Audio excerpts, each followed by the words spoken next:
Hello BookTube, and welcome to another weekly reading vlog. So this is the second weekly reading vlog I'm doing. Last week was the first weekly reading vlog, and I wasted most of the time on that video just talking about why I was doing it and trying to set up some ground rules for myself. But none of that today. We're just going to jump right into the weekly reading. So last week, after I had wasted most of the time on the video, I did get into a very little bit of Don Quixote. That was actually what I was doing last week, was rereading Don Quixote. Something I will typically do while I'm still gathering my thoughts for a review is reread sections of the book. But I have finished my review of Don Quixote. I've written a written review on my blog. I've recorded a video review on this channel. Posted both of those on Wednesday, and I am all done with this book. So, no more Don Quixote. Now that I've finished Don Quixote, the other book that I need to start reading, or rather rereading, is Chomsky's Universal Grammar. Now, this is a book that I have struggled with for a long time, but finally finished back in December, and have been in the process of gathering my thoughts for it, and during that process have been rereading it, and I've reread it up to page 64. But then I finished Don Quixote and I got sidetracked rereading Don Quixote. So maybe back to start rereading this book next. This was a real bear. I really struggled to understand this. I might just start over again at the beginning, because it's been like a month and a half or something while I was rereading Don Quixote, which would mean reading the first 64 pages for a third time. The beginning half of the book I understood more or less. I made lots of comments in the margins about where I was not understanding it, but I understood most of it. Second half of the book I just didn't understand at all. So is it fair to count that as a book I've read when I didn't understand half of it? I'm counting it. So the project for this next week maybe is to reread some of this book while I gather my thoughts for a review. But as it happens, this past week I still didn't get around to this. Still busy finishing up Don Quixote and then resting. I've started The Merry Adventures of Robin Hood by Howard Pyle, and I started this book for somewhat of a silly reason. I normally have a rule that I shouldn't start new books until I finish the ones I'm currently reading, because I've got like 8 books I've started and then got sidetracked by something else. I'm really terrible that way. But part of the reason I have that rule in the first place is because my proclivity is to not do that. And I was at work and I forgot Don Quixote, left it at home, and I thought, well, okay, I've got to read something during the lunch break. So I went to the library and got The Merry Adventures of Robin Hood by Howard Pyle. And I've been reading through this week. This is hopefully just a quick little book that I'll finish off within a few weeks, because I do have other books I'm halfway through still on my shelf. I got 106 pages into it this week. A quick note maybe. I had mentioned, or if I didn't mention, I meant to mention it in my first reading vlog video, that I was going to try and keep track of the number of pages read each week, just for my own benefit. But I think this illustrates really how futile a measurement a page number is. This was a week where I did not get a lot of reading done. But 106 pages in this book is just cake. It just breezes by. Whereas 25 pages in Don Quixote, when I was reading that last week, was a real struggle to get through 25 pages. And, you know, sorry, I've done this before, but maybe it's worth reiterating, just to illustrate why a page is not a very good unit of how much you've read. You can see how thick that text is, and you can compare it with this, and there's just no comparison. This 5 pages, 106 pages of this book, it is nothing. So, yeah, 106 pages, that's about a third of the book, so at this point should finish it off in 3 weeks. That's good for me. I know there are people who would finish off a book like this in a couple days, but that's not me. So, according to Wikipedia, as much as I can gather, this is either the first or one of the firsts to put all the old Robin Hood traditional ballads into one coherent narrative. I think prior to this book, they had existed as individual ballads or individual episodes, but there was no, like, book of the adventures of Robin Hood until this came out, which came out in 1883, I think? 1883 or 1893. So it's fun to read. It's a children's book. It's a children's book with a lot of Old English dialogue, or Middle English dialogue, Shakespearean English dialogue.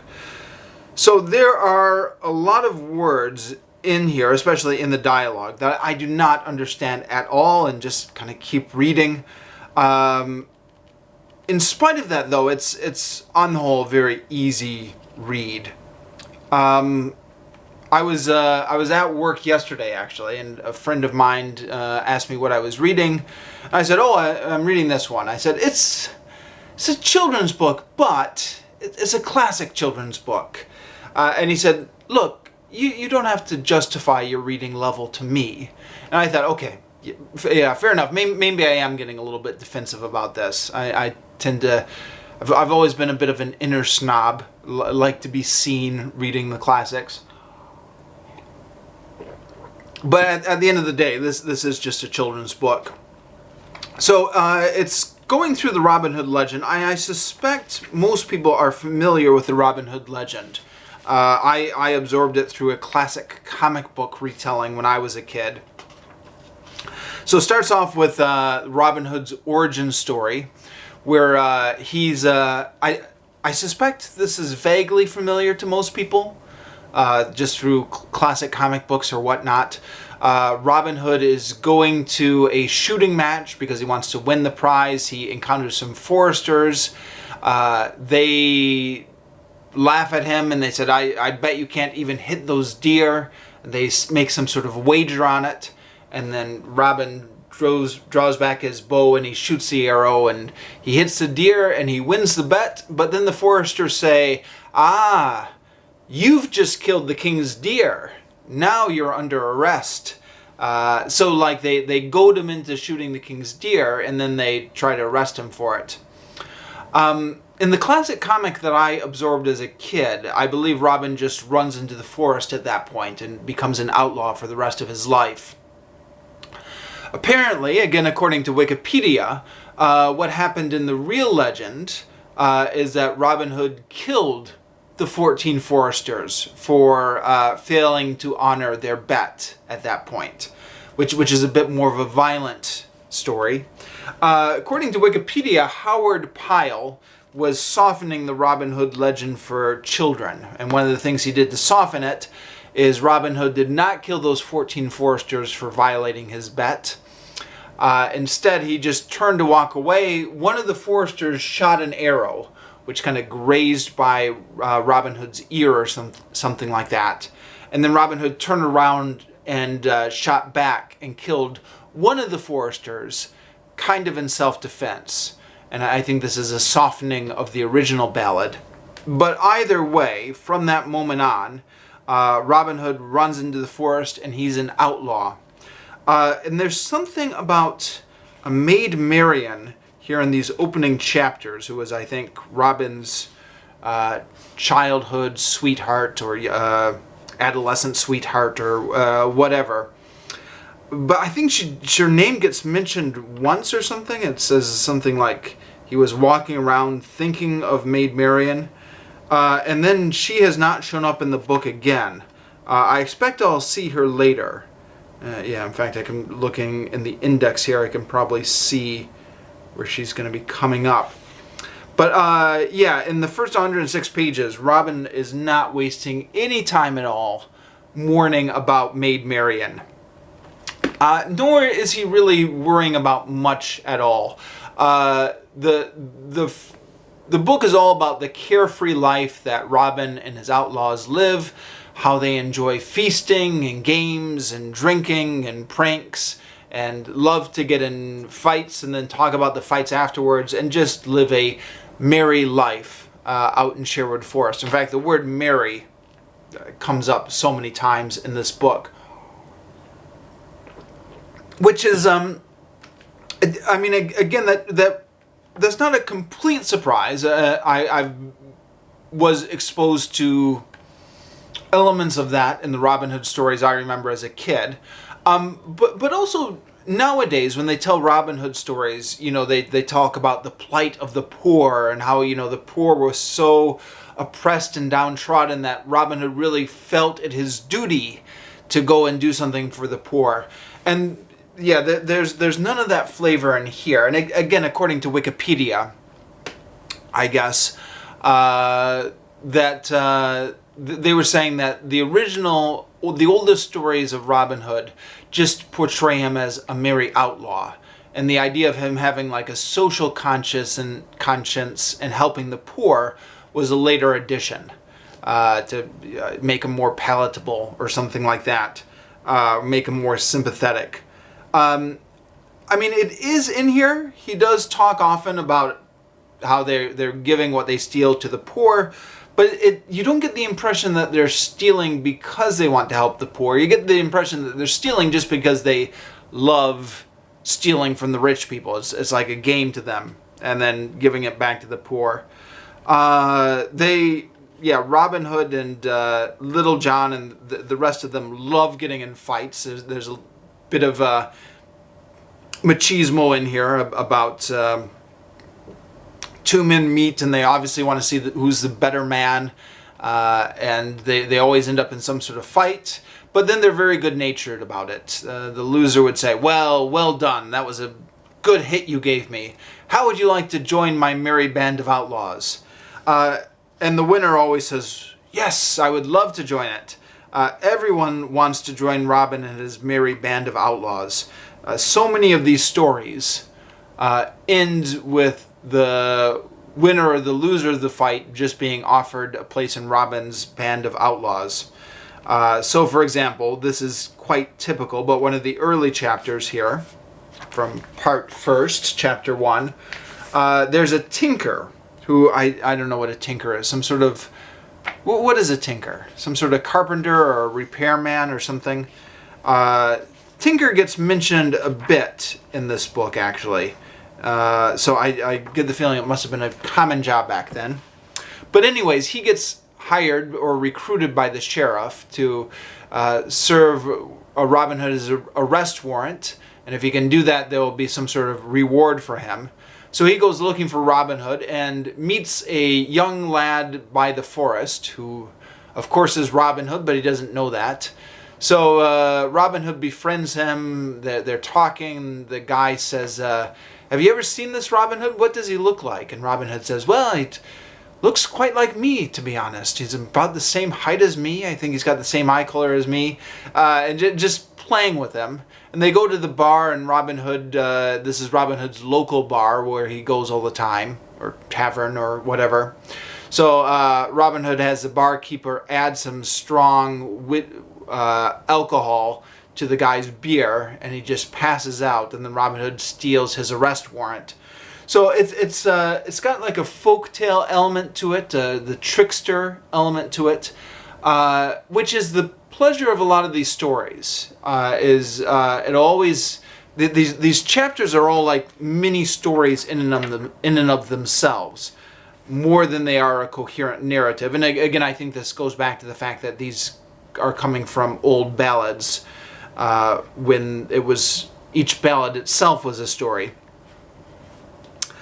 But the kind of opening each chapter up, seeing what the conflict is, and then seeing how Robin Hood is going to find a way to trick his way out of each dilemma is part of the pleasures of this book. It's simple type, folktale type stories, but has those simple type pleasures.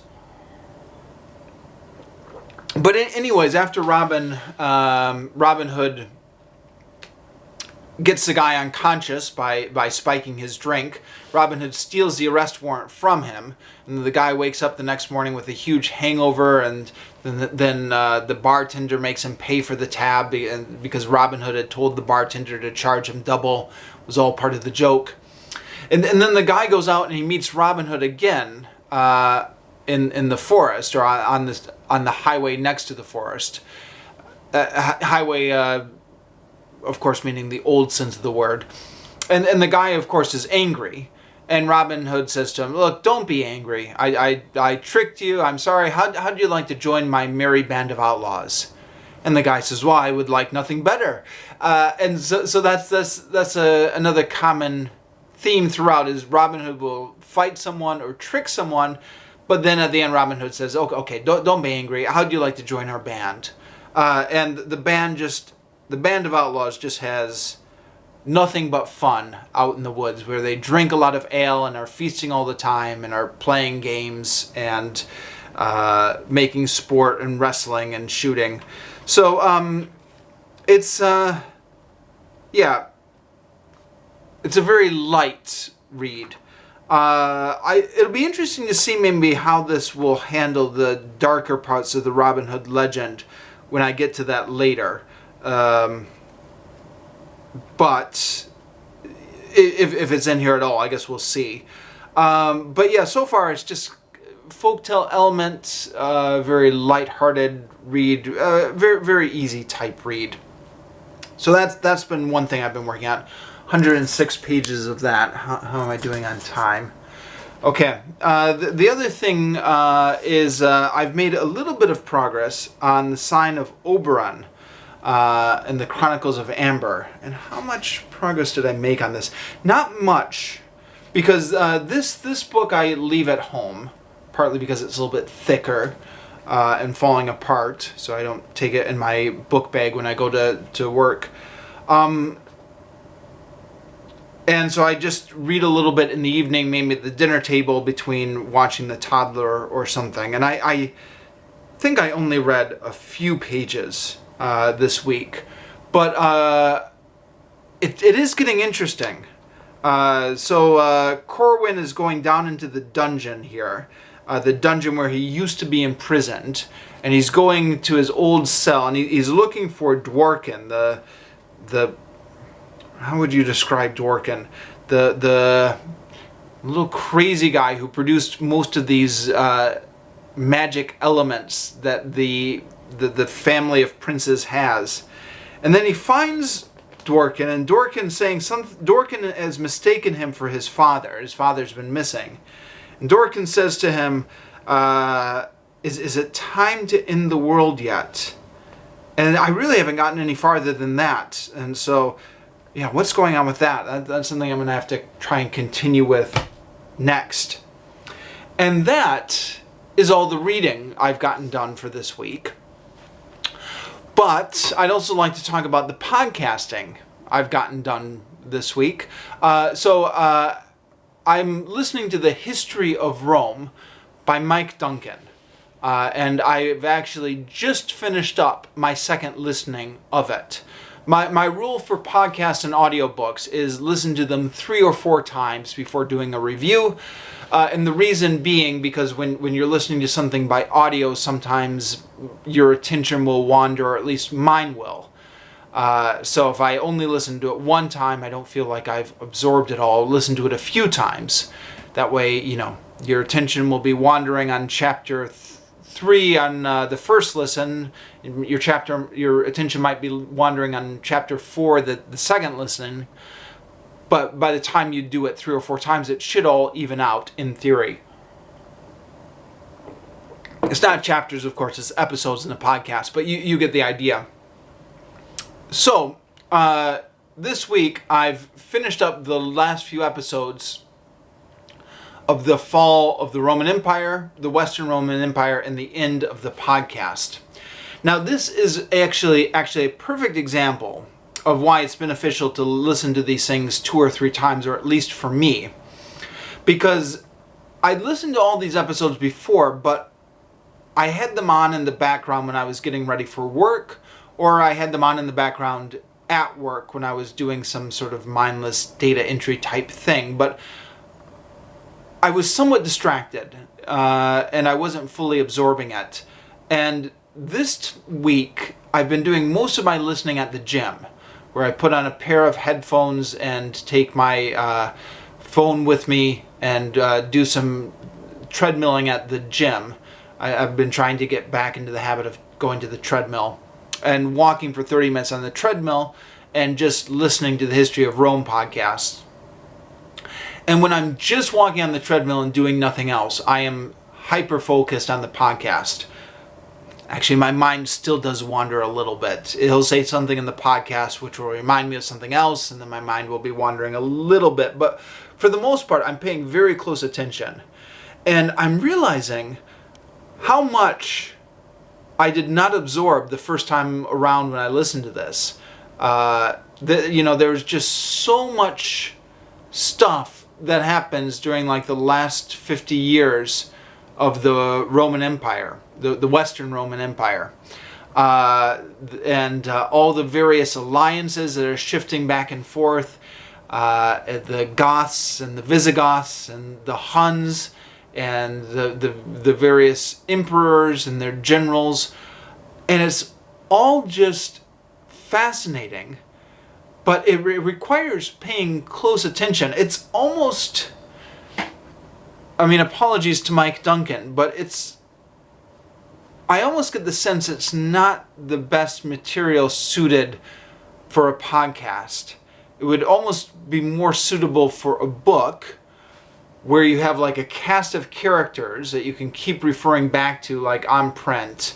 And you might also have some maps and you're kind of following everything along. As a podcast, it takes a little bit of memory power to absorb the different characters and the various alliances that are going on. But at the same time, even though I can't claim to have fully absorbed everything, what you do absorb is fascinating. And the way I tend to look at a podcast is it's different than a book. A book, if I read a book, I want to absorb everything. And if I didn't, I go back and reread the page and figure out where I went wrong or something like that. With a podcast, it's just kind of a bonus. You put it on when you go to the gym. If you learn something new, great. If not, well, who cares? It was just a podcast. You were doing something else with your time anyways. So it doesn't keep me up, or it doesn't bother me abnormally when I'm not absorbing something on the podcast. But yeah, it's been requiring a lot of focus on my part in the gym doing that walk. But yeah, it's the whole story. It's just fascinating. If you lend it your attention, it's fascinating. And I say that as somebody who really liked Roman history when I was in high school, but was focused on the late Republic or the Julia-Claudian emperors, like most people are. And I never read up anything on the fall of the Roman Empire or the later years or anything like that, other than the type of things you absorb in just a general history survey class, like Attila the Hun, the sack of Rome, stuff like that. I knew those names, but I didn't know any of the details. I had been under the impression that because there was a lack of sources in the 5th century, there weren't really any interesting stories to tell. We knew vaguely that barbarians were running over the border, but we didn't have any detailed stories about the personalities. But it turns out that that's not true at all. Mike Duncan has made a fascinating story out of all these personalities from the 5th century. Sounds like a lot of really interesting characters were there. And the sources apparently aren't quite what we would like. Quite often Mike Duncan will say in his podcast, okay, here the sources are a little bit incomplete, or we don't really know how this battle went down exactly. But despite those gaps, it appears that those are just what they are. They are gaps in the narrative. So we still do have the narrative. We just have a few gaps here and there. And yeah, what a fascinating narrative it is. If you're a history nerd and you haven't checked out Mike Duncan's The History of Rome podcast already, yeah, by all means, go check it out.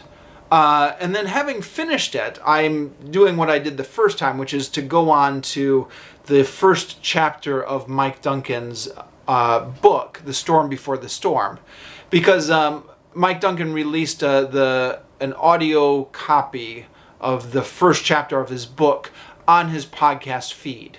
So, if you go to Google Podcasts or whatever, that will show up as the very last episode, the first chapter of Storm Before the Storm.